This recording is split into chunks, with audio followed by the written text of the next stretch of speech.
माननीय जयराम रमेश जी, प्लीज। शुक्रिया deputy chairman sir. I am speaking after a former colleague of mine.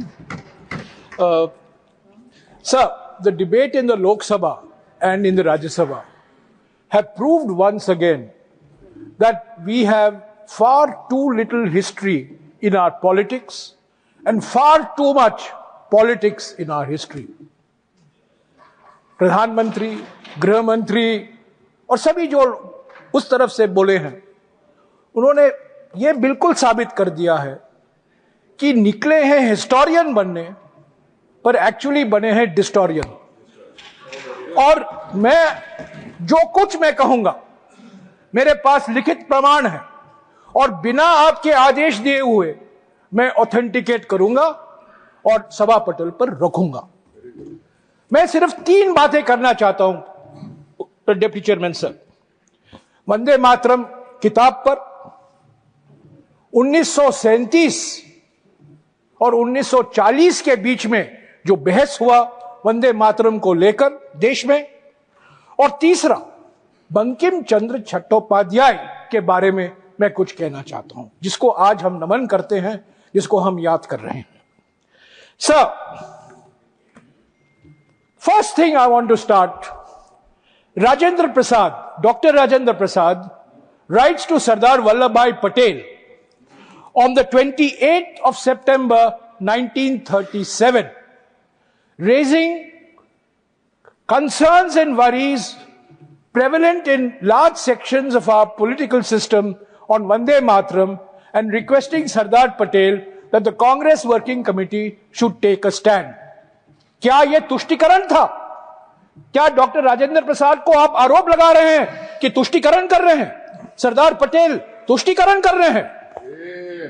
Sir, दूसरी बात, 16 अक्टूबर 1937, कल हमारे एलओपी ने भी जिक्र किया, 16 अक्टूबर 1937 नेताजी सुभाष चंद्र बोस रविंद्रनाथ टैगोर को लिखते हैं, गुरुदेव रविंद्रनाथ टैगोर को लिखते हैं, और मेरे पास ओरिजिनल बंगाली खत है जिसका अनुवाद भी है जो मैं टेबल पर रखूंगा.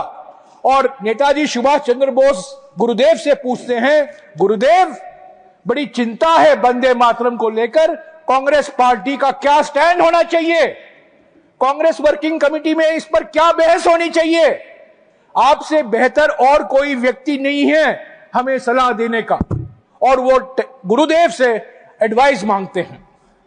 तीसरी बात, रविंद्रनाथ टैगोर नेताजी सुभाष चंद्र बोस को वापस लिखते हैं 19 तारीख 1937. सर, ये मैं बहुत कोशिश की, मुझे इनका खत नहीं मिला, पर कल रात को खूब प्रयासों के बाद मैंने एक किताब ढूंढा, और ये किताब किसने लिखा था?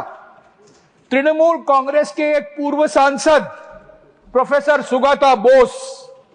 प्रोफेसर सुगता बोस कौन थे? शरद चंद्र बोस के पोते.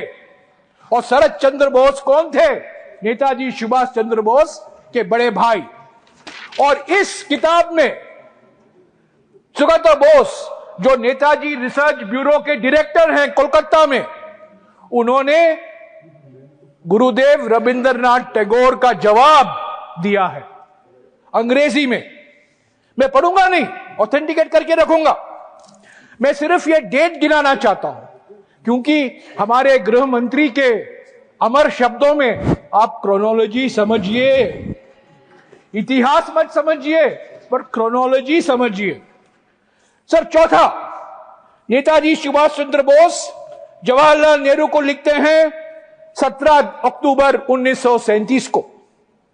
पांचवा, जवाहरलाल नेहरू बोस को वापस लिखते हैं 20 तारीख 1937 को. रविंद्रनाथ टैगोर जवाहरलाल नेहरू को लिखते हैं 26 अक्टूबर 1937 को. इसका जिक्र एलओपी ने किया.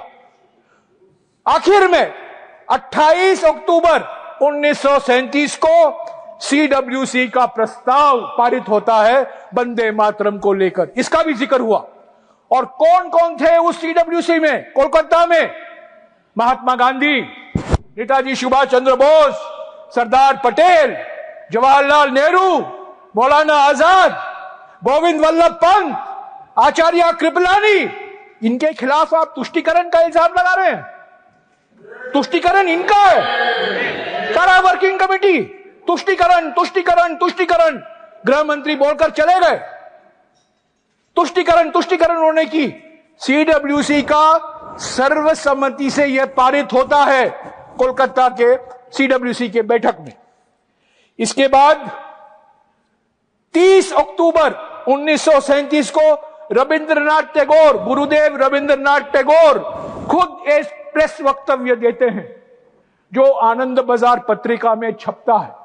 और उस प्रेस वक्तव्य में वो कहते हैं कि मैंने सीडब्ल्यूसी को ये एडवाइस दिया और मेरे एडवाइस पर उन्होंने ये रेजोल्यूशन पारित किया ताकि सारा वंदे मातरम नहीं, पर वंदे मातरम को कुछ पंक्तियां नेशनल, तब उन्होंने कहा था नेशनल एंथम, बाद में बना नेशनल सॉन्ग। सर उसके बाद 1939 में क्या होता है देखिए। 1.5 साल बाद आचार्य कृपलानी सी राजगोपालाचारी को लिखते हैं 21/1/1939 को। क्या यह तुष्टीकरण है? उसके बाद राजगोपालाचारी, जिसका जन्मदिन आज हमने बनाया है, राजगोपालाचारी सरदार पटेल को लिखते हैं 7 जनवरी 1939 को।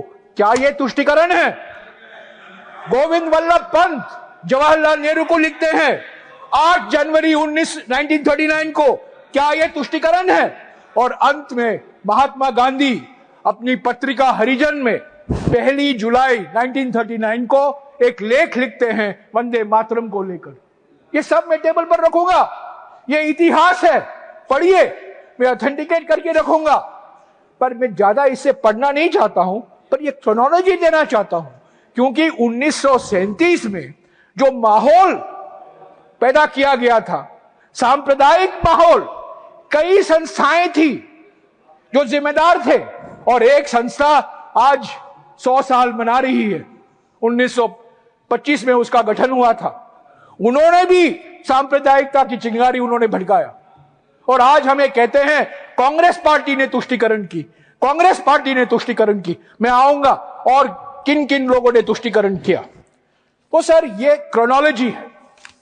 सर पहली बात तो ये किताब है। यह किताब 2003 में छपा था।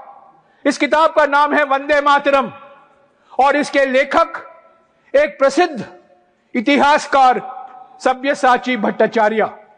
सब्यसाची भट्टाचार्य विश्व भारती के वाइस चांसलर थे।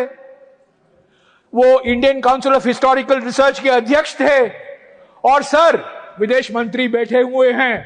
सब्यसाची भट्टाचार्य उसी विश्वविद्यालय में प्रोफेसर थे जिस विश्वविद्यालय में हमारे ज्ञानी वित्त मंत्री, हमारे ज्ञानी विदेश मंत्री और हमारे जेडीयू के नेता संजय झा पढ़े थे।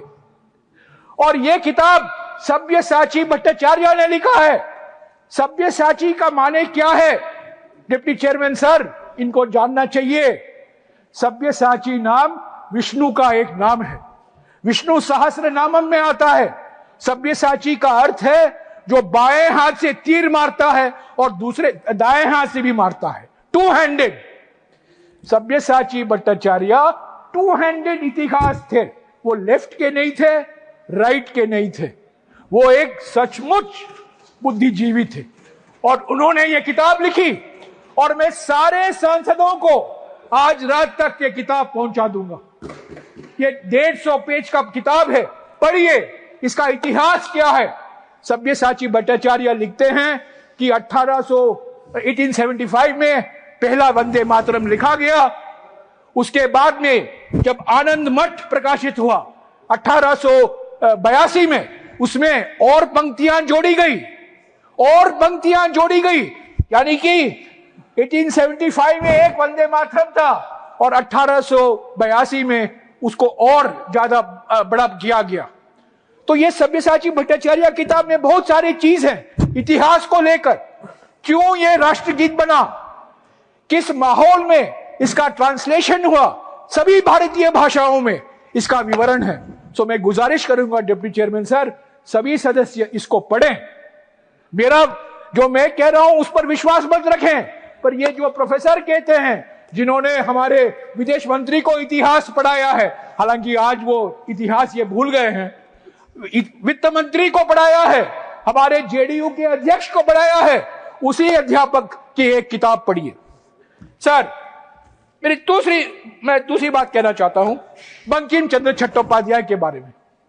सर, बंकिम चंद्र चट्टोपाध्याय के बारे में बहुत चीजें कही गई हैं, पर क्या आप लोग सब जानते हैं कि 1876 को 1876 को एक संस्था का गठन हुआ कोलकाता में, महेंद्र लाल सरकार, सुखेंदु बाबू जानते हैं, 1876 में Indian association for the cultivation of science, और उसके जिम्मेदार बंकिम चंद्र चट्टोपाध्याय थे। उन्होंने पूरा प्रयास किया ये Indian association for cultivation of science बने, और इसी Indian association of cultivation for science में काम करके भारत का पहला विज्ञान में नोबेल पुरस्कार सीवी रामन को मिला।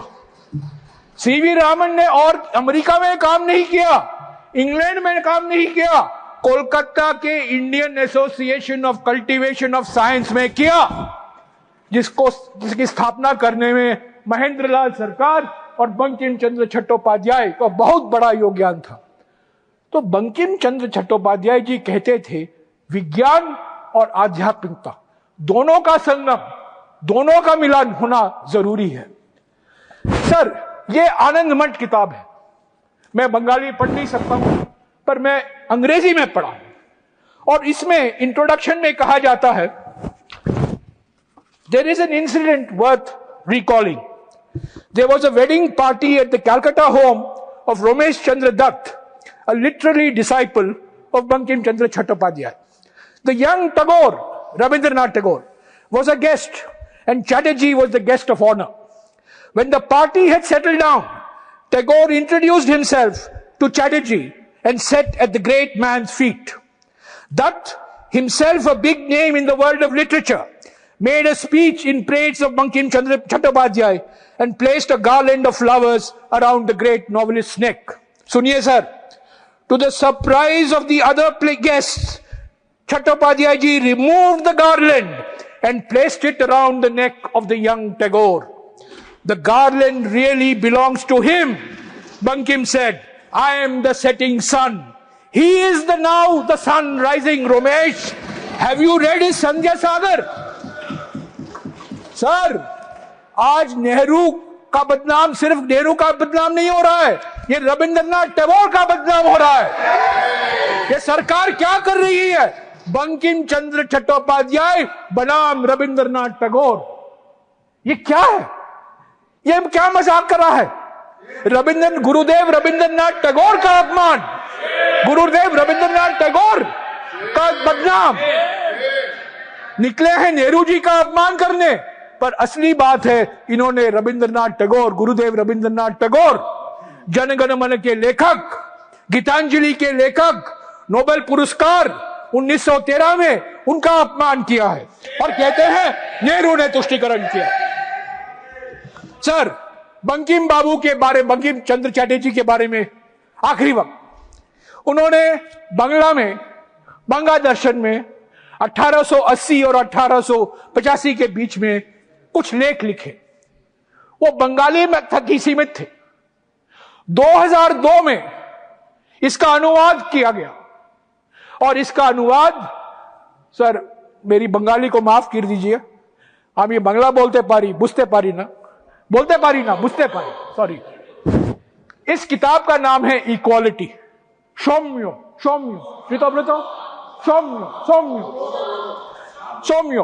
इक्वालिटी। इसका अनुवाद किसने किया सर? विवेक डिब्रॉय। विवेक डिब्रॉय कौन है? जाने माने अर्थशास्त्री, प्रधानमंत्री इकोनॉमिक एडवाइजरी काउंसिल के चेयरमैन, मेरे अच्छे मित्र थे। दुर्भाग्यपूर्ण उनका देहांत हो गया, पर विवेक डिब्रॉय ने यह किताब लिखी है, और इसमें बंकिम चंद्र चट्टोपाध्याय कहते हैं भारत की सबसे बड़ी समस्या जातिवाद समस्या है। हमारा इतिहास जातिवाद का इतिहास है और इतिहास में सिर्फ 3 ऐसे व्यक्ति हैं जिन्होंने इक्वालिटी की बात की है, गौतम बुद्ध, जीसस क्राइस्ट और जॉर्ज जैकस रूसो, जो फ्रेंच रेवोल्यूशन के प्रेरणा स्रोत थे। तो आज जब हम बंकिम चंद्र जी को याद करते हैं, इस बंकिम चंद्र को भी याद कीजिए जो विज्ञान और आध्यात्मिकता के बीच में मिलन की बात करते थे। वही बंकिम चंद्र जी जिन्होंने यह सौम्य लिखा जिसमें कहा गया है कि भारत के समाज पर शाप है, भारत की संस्कृति पर जातिवाद एक भयंकर शाप है। उसको तो आप भूल जाते हैं और वंदे मातरम का मंत्र जपते रहते हैं। सर आखिर में मैं 2 मिनट में खत्म कर देता हूं। सर तुष्टीकरण गृह मंत्री और मेरे बाद हमारे लीडर ऑफ द हाउस, फर्क यही है गृह मंत्री और लीडर ऑफ द हाउस में कि गृह मंत्री अपने चेहरे पर नाराजगी दिखाते हैं तुष्टीकरण जब कहते हैं, पर लीडर ऑफ द हाउस हंस के तुष्टीकरण कहेंगे। तो हमें चुभता नहीं है इतना, पर मुझे कोई शक नहीं है कि वो भी तुष्टीकरण की बात करेंगे। सर तुष्टीकरण का माने क्या है सर? जब श्यामा प्रसाद मुखर्जी AK फजलुल हक के साथ कोalition गवर्नमेंट का एक अंग बनते हैं, वही फजलुल हक जो 23 मार्च 1940 को पाकिस्तान रेजोल्यूशन मूव करता है लाहौर में, वो तुष्टीकरण नहीं है। वही श्यामा प्रसाद मुखर्जी जिसके कहने पर हिंदू महासभा सिंध और नॉर्थ वेस्ट फ्रंटियर प्रोविंस में मिली जुली सरकार बनाती है, वो तुष्टीकरण नहीं है। जब 4 जून 2005 को भारत रत्न, सर 2 मिनट में समाप्त करें। नहीं, I have no speech sir, 2 minute में खत्म कर रहा हूं क्योंकि समय लिमिटेड है। प्लीज सर बैठिए सर, मैं चुपचाप यहाँ 10:30 से रात तक बैठा रहता हूँ। मुझे 2 मिनट का टाइम दीजिए। मैं आग्रह कर रहा हूँ सर।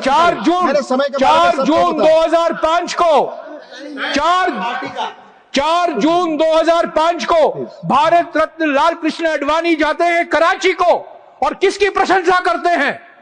नेहरू जी से इतनी नफरत है कि वो जिन्ना की प्रशंसा करते हैं। वो तुष्टीकरण नहीं है।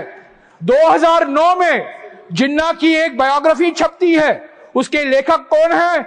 वाजपेयी जी के मंत्रिमंडल के पूर्व वित्त मंत्री और पूर्व विदेश मंत्री जसवंत सिंह। नेहरू से इतनी नफरत कि आप जिन्ना को गले लगाओगे। आपने लिख कर दिया सर, प्लीज नो, मैं यही कहूंगा सर, भाई आप समय देख रहे हैं, please do not discuss with me, please sir. मैं यही कहूंगा अंत में, बहुत सारी चीजें कही गई हैं, हमें इतिहास पढ़ाया गया है, विभाजन के बारे में, इमरजेंसी के बारे में, उसके बारे में मैं कुछ नहीं कहूंगा, अलग से उस पर बातचीत करेंगे। पर एक ही बात कहूंगा कि इस पूरा डिबेट का मकसद नेहरू को बदनाम करने के लिए है। इस पूरा ये एक प्रोजेक्ट का अंग है और ये प्रोजेक्ट इतना भयंकर प्रोजेक्ट है कि एक सीधा साधा विनम्र सोबर रक्षा मंत्री भी इसके जाल में आ जाता है और रक्षा मंत्री भी बहुत कुछ बोलते रहते हैं जिसका कोई ऐतिहासिक प्रमाण नहीं है। तो deputy chairman sir, Vande Mataram, हर एक कांग्रेस का सेशन वंदे मातरम गीत गाया जाता है। 1937 में रविंद्रनाथ टैगोर के मशवरे, उनके सलाह पर, उनके विचार के आधार पर यह रेजोल्यूशन पारित किया गया। महात्मा गांधी सहमत थे, नेताजी सुभाष चंद्र बोस सहमत थे, सरदार पटेल सहमत थे, जवाहरलाल नेहरू सहमत थे, गोविंद वल्लभ पंत सहमत थे। और आप जो नेहरू जी का नाम बार बार ले रहे हैं, असली बात यह है कि आप अपमान कर रहे हैं वो लोग जिन्होंने स्वतंत्रता के लिए अपनी कुर्बानी दी, जब आप लोग ब्रिटिशरों के साथ मिलजुल कर काम करने के लिए तैयार थे। शुक्रिया डिप्टी चेयरमैन साहब। Thank you.